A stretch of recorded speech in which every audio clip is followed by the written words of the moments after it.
Manusia di bumi yang lain. Usai tawaf, pada suatu hari, Syekhul Akbar Muhyiddin Ibn Arabi berkata, "Kemudian aku ingat hadis yang diceritakan Ibnu Abbas radhiyallahu anhu dari Rasulullah shallallahu alaihi wasallam bersabda, Innallaha ta'ala khalaqa mi'atai alfi Adam. Allah subhanahu wa ta'ala menciptakan 200.000 Adam. Pohon kurma adalah saudari Nabi Adam alaihi salam." Syekhul Akbar melanjutkan pemaparan tentang pengembaraan batinnya. Dalam kitab Magnum Opus Al-Futuhat Al-Makkiyah Jilid 2 Bab 8. Ma'rifah tentang bumi yang tercipta dari sisa fermentasi adonan tanah Adam alaihi salam, ia dinamakan bumi hakikat, serta cerita terkait sebagian keanehan dan keajaiban yang ada di dalamnya.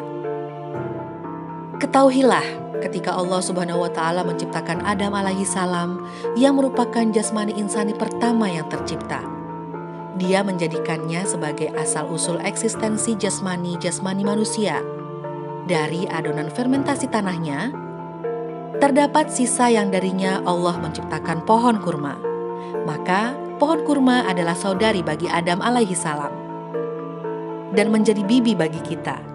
Syariat menamakannya sebagai bibi dan menyerupakannya dengan seorang mukmin. Pohon ini memiliki rahasia-rahasia menakjubkan yang tidak dimiliki oleh tumbuhan lain. Setelah penciptaan pohon kurma selesai, masih terdapat sisa dari tanah tersebut seukuran biji wijen atau simsimah hingga hampir tak terlihat. Kemudian Allah Subhanahu wa Ta'ala membentangkan dari tanah sisa itu sebuah bumi yang amat sangat luas.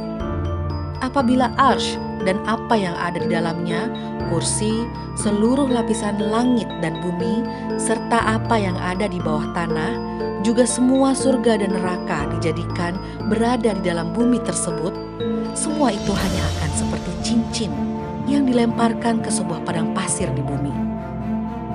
Di dalamnya terdapat pelbagai macam keajaiban dan kemegahan yang tak bisa terbayangkan nilainya, dan hal-hal yang begitu menyilaukan akal.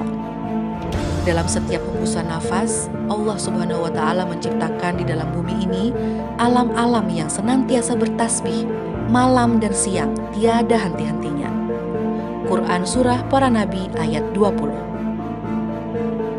Abdullah bin Abbas radhiyallahu anhu pernah mengisyaratkan hal semacam ini ketika beliau meriwayatkan sebuah hadis tentang Ka'bah, bahwasannya ia adalah salah satu rumah dari 14 rumah. Dan Rasulullah Shallallahu alaihi wasallam bersabda, "Muliakanlah bibi kalian pohon kurma, karena ia tercipta dari sisa tanah liat ayah kalian, Nabi Adam alaihi salam." Hadis ini disebutkan oleh Al-Hafiz Abi Nuaim radhiyallahu anhu dalam Hilyatul Aulia Darul Fikr Beirut 1996 jilid 6 halaman 123. Pada kesempatan lain, Ibn Abbas juga berkata, "Di setiap bumi dari 7 bumi ada makhluk yang sama seperti kita, hingga di dalamnya juga terdapat Ibn Abbas sepertiku." Riwayat ini sahih menurut pendapat para ahli kasyaf atau penyingkapan. Di dalam bumi ini, keagungan Allah mengejawantah dan kodratnya menjadi agung bagi mereka yang menyaksikannya. Banyak hal yang dianggap mustahil oleh akal dengan dalil-dalil yang sahih telah menetapkan kemustahilannya. Benar-benar ada dan mewujud di bumi ini. Ia menjadi padang rumput tempat pengembalaan mata para arif ulama billah, dan mereka mengembara di dalamnya. Allah Subhanahu wa Ta'ala menciptakan di antara alam-alamnya sebuah alam berdasarkan bentuk-bentuk kita. Apabila seorang arif melihatnya, ia akan menyaksikan dirinya ada di dalamnya.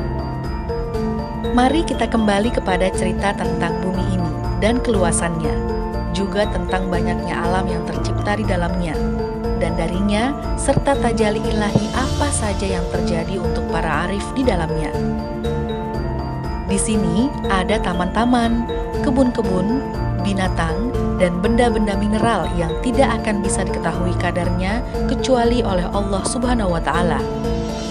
segala sesuatu yang ada di bumi ini hidup dan berbicara seperti layaknya semua makhluk hidup yang berbicara. Tidak seperti benda-benda yang ada di dunia kita. Mereka kekal dan tak akan pernah musnah ataupun berganti, dan alamnya tak akan pernah mati. Bumi hakikat tidak bisa menerima jasmani tabiati manusia yang terbuat dari tanah.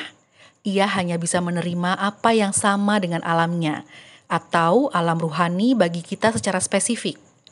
Apabila para arif memasukinya, mereka masuk dengan menggunakan ruh mereka, bukan dengan jasmaninya. Mereka meninggalkan fisik-fisiknya di bumi ini dan terlepas darinya.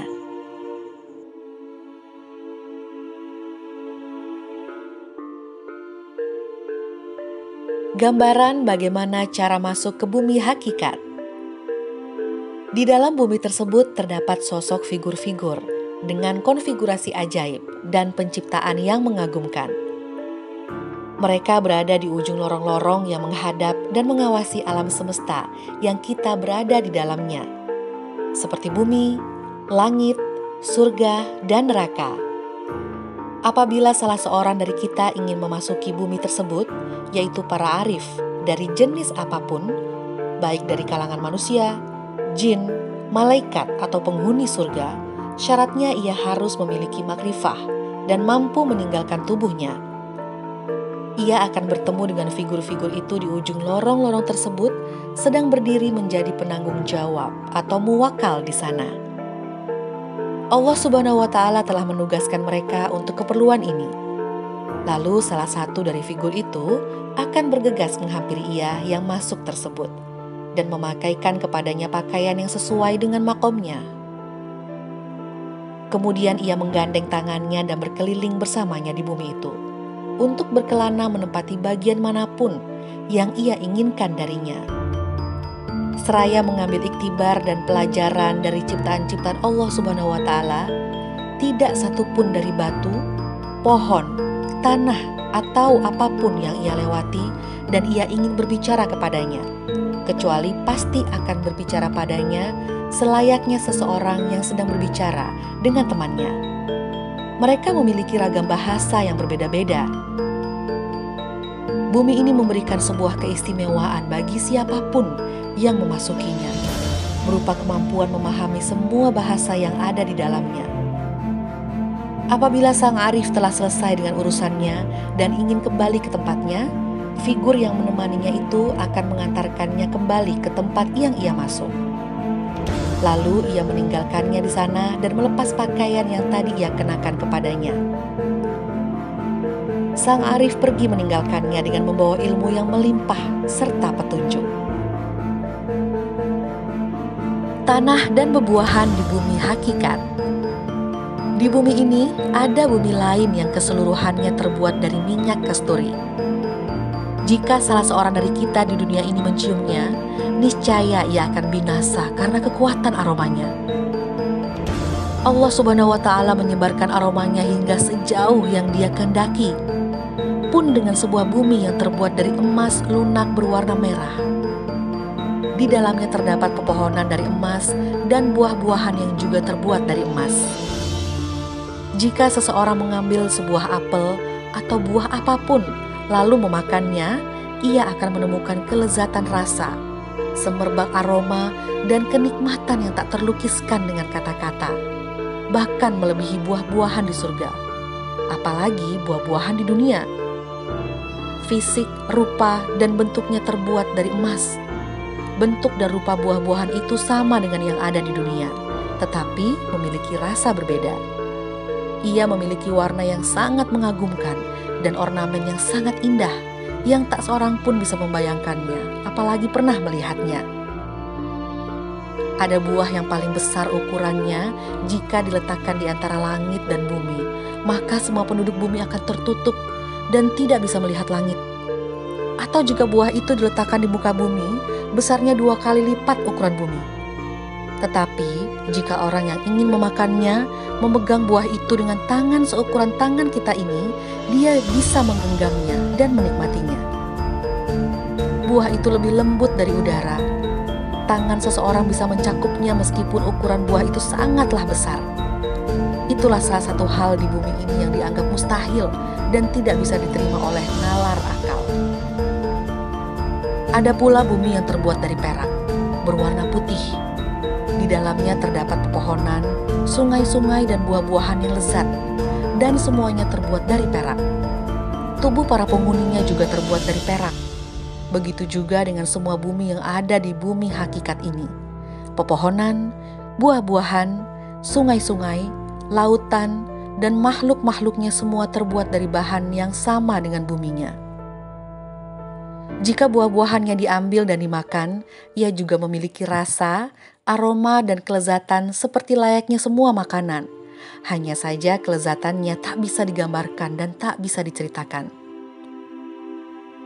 Masih ada lagi bumi yang terbuat dari kamper, juga berwarna putih. Di beberapa bagiannya terdapat tempat yang jauh lebih panas dari neraka. Tetapi ia tidak membakar orang yang masuk ke dalamnya. Ada juga tempat yang bersuhu sedang, namun ada juga yang dingin. Setiap bumi dari bumi-bumi berada di bumi besar ini, apabila langit diletakkan di dalamnya, niscaya ia hanya seperti sebuah cincin di tengah padang pasir yang luas jika dibandingkan dengan bumi itu. Di antara semua bumi itu, tidak ada yang lebih indah serta lebih sesuai dengan kombinasi tabiat kita atau myth, selain bumi yang terbuat dari saffron. Di antara alam-alam setiap bumi di sana, di sini penghuninya lebih ramah, lebih menyenangkan. Sambutannya kepada setiap yang datang kepada mereka. Mereka akan menyambut setiap pendatang dengan sebaik-baiknya dan menganggapnya seperti keluarga. Satu lagi, di dalam bumi ini sama sekali tidak terjadi sedikit pun pengurangan. Wanita di bumi hakikat serta lautan dan kendaraannya. Jika engkau melihat kepada para wanitanya, akan kau lihat bahwa bidadari yang tercipta di surga jika dibandingkan dengan mereka, seperti wanita kita di dunia jika dibandingkan dengan bidadari di surga. Tidak ada kenikmatan apapun yang bisa menyamai kenikmatan bersetubuh dengan mereka. Penghuni bumi ini adalah makhluk yang paling berhasrat kepada mereka yang mendatanginya. Mereka tidak dikenai beban taklif, tetapi mereka memiliki karakteristik secara bawaan untuk senantiasa mengagungkan dan memuliakan Al-Haq Subhanahu wa Ta'ala. Jika mereka mencoba untuk berbuat selain itu, mereka tidak akan bisa. Adapun bangunan-bangunannya, di antaranya ada yang tercipta melalui himmah atau gejolak hati para penghuninya. Namun, ada pula yang dibangun dengan cara yang sama seperti bangunan-bangunan di dunia kita, yaitu dengan memakai peralatan dan konstruksi yang baik. Lautan-lautan di dalamnya tidak bercampur satu sama lain. Seperti firman Allah Subhanahu wa Ta'ala, Dia membiarkan dua lautan bertemu. Di antara keduanya terdapat barzakh pembatas yang tidak dilampaui oleh masing-masing. Quran Surah Maha Penyayang ayat 20. Batas akhir dari lautan yang terbuat dari emas bisa terlihat dan ombaknya berbenturan. Sementara tepat di sampingnya terdapat lautan dari besi. Tetapi keduanya tidak bercampur satu sama lain. Pergerakan dan aliran airnya lebih lembut dari udara. Airnya begitu jernih hingga engkau bisa melihat semua binatang-binatang yang ada di dalamnya dan bumi yang ada di dasar tempat lautan itu mengalir. Jika engkau ingin meminum airnya, akan kau temukan sebuah kelezatan yang tak akan pernah kau rasakan sama sekali pada minuman apapun. Makhluk-makhluk di dalam bumi ini muncul dan tumbuh seperti layaknya segala sesuatu yang tumbuh, tetapi tanpa melewati proses reproduksi. Mereka tercipta dari tanahnya, seperti serangga-serangga dan binatang tanah yang tercipta di dunia kita. Cairan yang muncul dari pernikahan penghuninya tidak akan menghasilkan anak, karena proses persetubuhan mereka semata-mata hanya untuk melampiaskan syahwat dan kenikmatan. Adapun kendaraan mereka bisa membesar dan mengecil, sesuai dengan keinginan orang yang mengendarainya. Jika mereka melakukan perjalanan dari satu kota ke kota yang lain, mereka melakukannya melalui darat maupun laut. Kecepatan jalan mereka di darat dan di laut lebih cepat dari yang bisa dilihat oleh mata.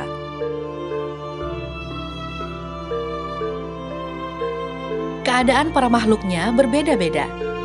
Di antara mereka ada yang didominasi syahwat, Dan ada pula yang dikuasai rasa pengagungan kehadirat Al-Haq. Di dalamnya ada warna-warna yang tak ada di dunia kita. Ada pula mineral yang mirip dengan emas, tetapi ia bukanlah emas ataupun kuningan. Ada juga bebatuan sejenis mutiara yang tembus pandang karena kejernihannya, dan yakut merah yang transparan tembus cahaya. Keajaiban-keajaiban bumi hakikat. Di antara hal yang paling ajaib di bumi ini adalah persepsi terhadap warna-warni yang ada pada jasmani-jasmani rendah atau sufli, seperti udara. Persepsi bisa terhubung dengannya sama seperti ia terhubung dengan warna-warni pada jasmani-jasmani yang padat. Di atas pintu gerbang kota-kotanya terdapat lengkungan yang terbuat dari sejenis batu yakut. Panjang setiap batunya lebih dari 500 hasta. Bagian atas pintu itu sangat besar dan berada di udara. Di atasnya lagi terdapat senjata dan peralatan yang jika senjata dan peralatan dari semua kerajaan di bumi dikumpulkan, tidak akan bisa menyamainya. Di tempat ini terdapat pula terang dan gelap yang saling bergantian tanpa matahari. Dari pergantian keduanya, mereka mengetahui waktu. Kegelapan yang ada di sana tidak menghalangi penglihatan mata terhadap apa yang terlihat, sama seperti cahaya yang tidak menghalanginya. Di sana mereka berperang satu sama lain, tetapi dengan tanpa perseteruan dan permusuhan serta perusakan bangunan. Apabila mereka ingin berjalan-jalan dan menyelam di dalam laut, airnya tidak akan menenggelamkan mereka seperti air di dunia kita. Tetapi mereka leluasa berenang di dalamnya seperti binatang-binatang laut hingga sampai ke tepi pantai. Di bumi ini juga terdapat gempa bumi. Jika terjadi di dunia kita, niscaya bumi akan terbalik dan orang-orang di atasnya akan binasa. Di dalam bumi ini ada Ka'bah yang ditawafi oleh para penghuninya dengan tanpa diselubungi kiswah. Ka'bah itu lebih besar dari Baitullah yang ada di Mekah dan memiliki 4 tiang. Ia berbicara kepada mereka yang bertawaf mengelilinginya, menyalami dan memberi mereka ilmu yang belum pernah mereka miliki. Tak cukup sampai di situ. Ada lagi sebuah bumi dari debu yang mengalir seperti air. Diisi bebatuan besar dan kecil yang saling menarik satu sama lain, seperti besi yang ditarik oleh magnet. Bebatuan itu saling menyatu dan tidak terpisah satu sama lain secara alami. Kecuali jika ada sesuatu yang memisahkannya, seperti besi yang dipisahkan dari magnet, mereka tidak bisa menolak hal itu. Namun, jika batu-batu tersebut dibiarkan secara alami, mereka akan saling tarik-menarik satu sama lain berdasarkan ukuran sebuah area tertentu. Batu-batu itu saling melekat dan membentuk sebuah kapal yang berbentuk segitiga, tapi dengan sayap dan lambung dengan 2 layar. Apabila kapal yang terbuat dari batu-batu itu telah tergabung menjadi satu, mereka meluncurkannya ke lautan debu tersebut dan mengendarainya. Mereka berlayar ke daerah manapun yang mereka inginkan. Bagian bawah kapal itu terbuat dari pasir atau debu, sehingga mereka saling melekat satu sama lain dengan dekatan yang bersifat khusus. Lalu kapal tersebut pun diluncurkan di lautan debu. Bentuk konstruksinya sama dengan kapal-kapal yang lain. Hanya saja di 2 sisi sayap kapal, tepat di bagian belakang terdapat 2 buah tabung berukuran besar yang lebih tinggi dari kapal sekitar lebih dari 1 depa atau kurang lebih 1,8 meter. Bagian belakang area kapal di antara 2 tabung itu terbuka dan sejajar dengan permukaan laut. Tetapi anehnya, tidak ada sedikit pun pasir dari laut itu yang masuk ke dalamnya. Kota-kota di bumi hakikat. Di bumi ini juga terdapat kota-kota yang dinamakan kota-kota cahaya atau Madain An-Nur. Mereka yang bisa memasukinya hanyalah para arif istimewa dan pilihan saja. Semua ada 13 kota yang berada di dalam satu area dan di bawah satu atap dengan bangunan-bangunan yang sangat menakjubkan. Pada mulanya orang-orang di sana menuju ke sebuah tempat bumi ini. Kemudian mereka membangun sebuah kota kecil dengan dikelilingi tembok-tembok besar. Jika ada yang hendak berputar mengelilinginya, ia membutuhkan waktu selama 3 tahun. Setelah mereka selesai membangun kota, mereka jadikan kota itu sebagai tempat penyimpanan segala barang berharga, harta pribadi, dan perlengkapan mereka. Di tempat yang agak jauh, mereka mendirikan benteng-benteng mengelilingi kota itu yang lebih tinggi dari tembok benteng kota. Mereka memperkuat dan memperluas bangunan benteng dengan bebatuan, hingga seakan-akan menjadi atap untuk kota tersebut. Lalu mereka menjadikan atap itu sebagai dasar untuk membangun sebuah kota di atasnya yang lebih besar dari kota yang mereka bangun pertama kali. Mereka menempati kota itu dan menjadikannya sebagai tempat tinggal. Semakin lama kota itu semakin padat, maka mereka membangun kota lain yang lebih besar lagi di atasnya. Tetapi tetap saja penghuninya terus-menerus bertambah banyak. Mereka menaikkan lagi bangunan-bangunan tingkat demi tingkat hingga mencapai 15 kota. Pemandangan tersebut dilihat oleh Ibn Arabi yang hidup pada abad ke-13. Barangkali sekarang jumlah kota-kota itu sudah jauh lebih menakjubkan lagi.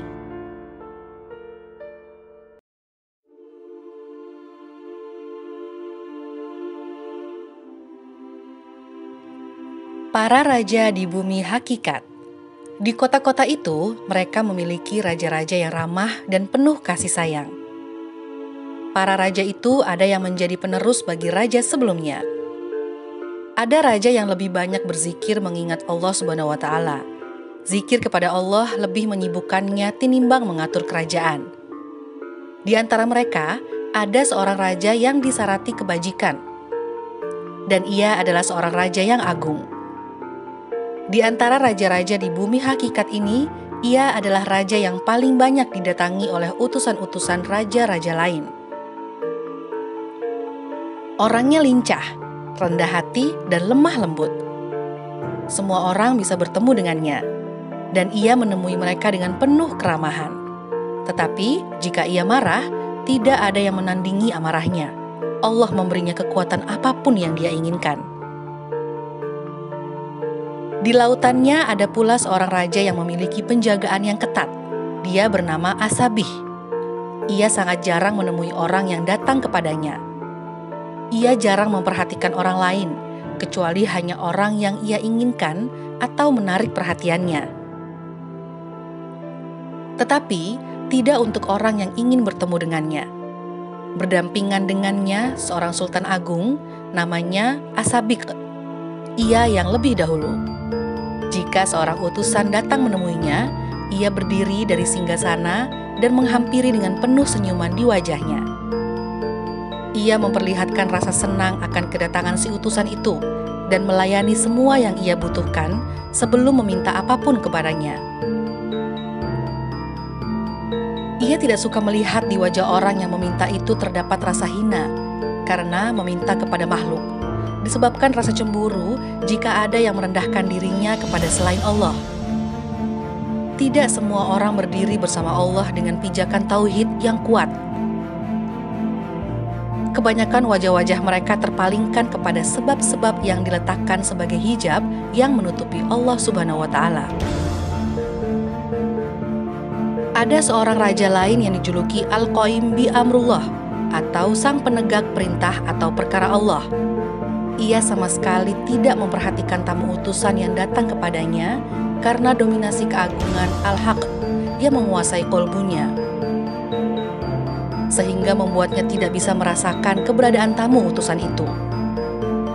Apabila ada tamu yang mendatanginya di antara para arif, mereka hanya bisa melihat hal yang menjadi kondisinya pada saat itu.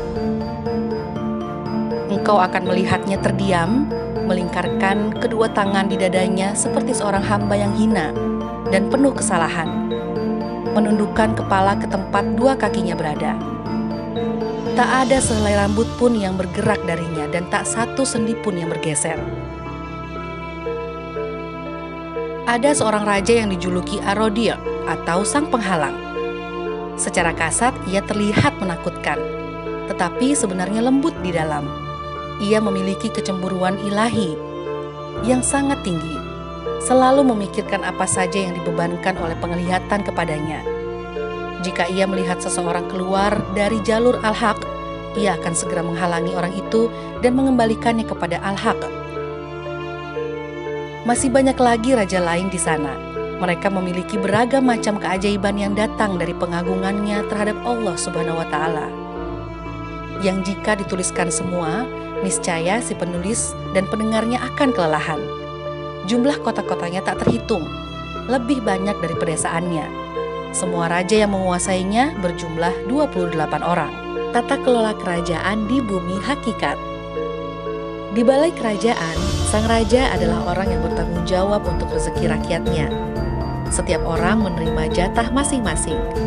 Ketika makanan sudah siap, ada makhluk yang tak terhitung jumlahnya yang sudah siap menunggu. Makhluk-makhluk itu mereka namakan al-jubah atau para pemungut.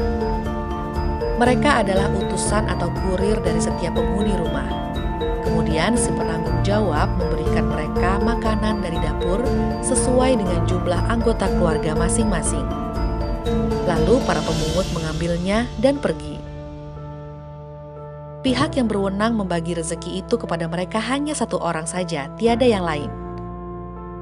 Tetapi ia memiliki tangan sebanyak jumlah para pemungut itu. Ia menciduk makanan dari bejananya pada waktu bersamaan untuk setiap orang lalu pergi. Tidak tersisa sedikit pun dari makanan itu untuk dia simpan kembali ke dalam lemari. Ketika pembagi makanan telah selesai dengan mereka, ia masuk ke dalam lemari dan mengambil sisa makanan, lalu keluar kepada para fakir miskin yang ada di depan pintu rumah sang raja. Ia membagikan makanan itu dan mereka memakannya. Demikianlah yang terjadi setiap hari. Masing-masing raja memiliki seseorang dengan perawakan yang sangat bagus, yang menjadi penanggung jawab untuk harta simpanan kekayaannya.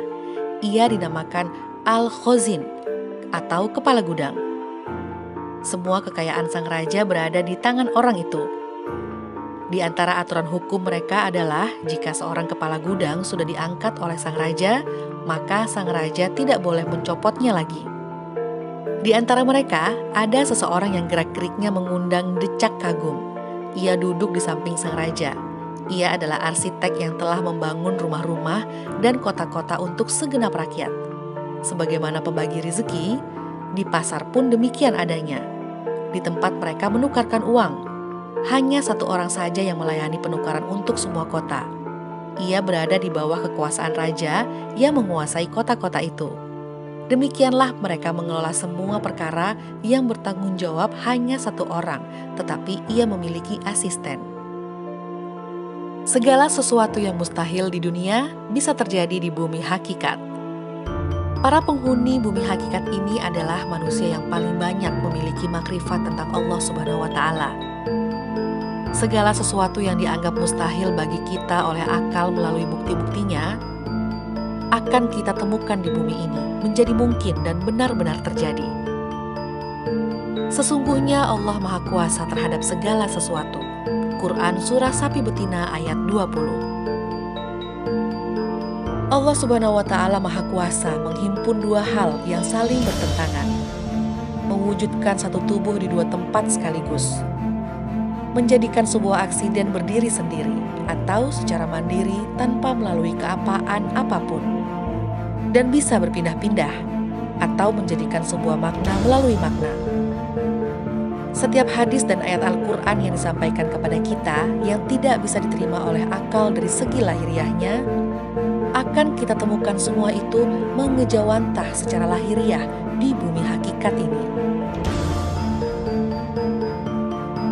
Setiap tubuh jasmani yang di dalamnya makhluk-makhluk ruhani mengambil bentuk baik dari malaikat maupun jin, atau setiap bentuk yang di dalamnya manusia melihat diri sendiri di dalam tidurnya, berasal dari jasad-jasad yang ada di bumi hakikat. Setiap roh manusia di dunia ini memiliki tempat khusus di sana. Para penghuninya memiliki lamina atau rambatan yang terjulur ke seluruh alam semesta. Setiap lamina memiliki satu penjaga yang dipercaya. Ketika penjaga melihat ada salah satu di antara ruh-ruh tersebut yang memiliki kesiapan menerima sebuah bentuk dari bentuk-bentuk yang ada di tangannya, maka ia akan memakaikan bentuk itu kepadanya. Seperti Dihyah radhiyallahu anhu nan rupawan, ia adalah sahabat Rasulullah Shallallahu Alaihi Wasallam yang tubuhnya sering dipinjam oleh malaikat Jibril alaihi salam kala menemui kekasih Allah tersebut. Hal itu karena Al-Haq subhanahu wa ta'ala membentangkan bumi hakikat ini di alam barzakh. Kemudian dia menetapkan di dalamnya tempat untuk jasad-jasad yang dikenakan makhluk-makhluk rohani, di mana jiwa-jiwa akan berpindah kepadanya pada saat tidur atau setelah mereka mati. Dengan demikian, kita ini juga termasuk bagian dari alam bumi tersebut. Dari bumi ini terdapat sebuah wilayah yang masuk ke dalam surga. Wilayah itu bernama pasar atau bentuk-bentuk Suq As-Suwar. Rangkaian kisah ajaib yang dituturkan oleh Ibn Arabi tersebut mengingatkan kita pada Al-Quran Surah Ibrahim ayat 48 yang berbunyi, pada hari ketika bumi diganti dengan bumi yang lain dan demikian pula langit.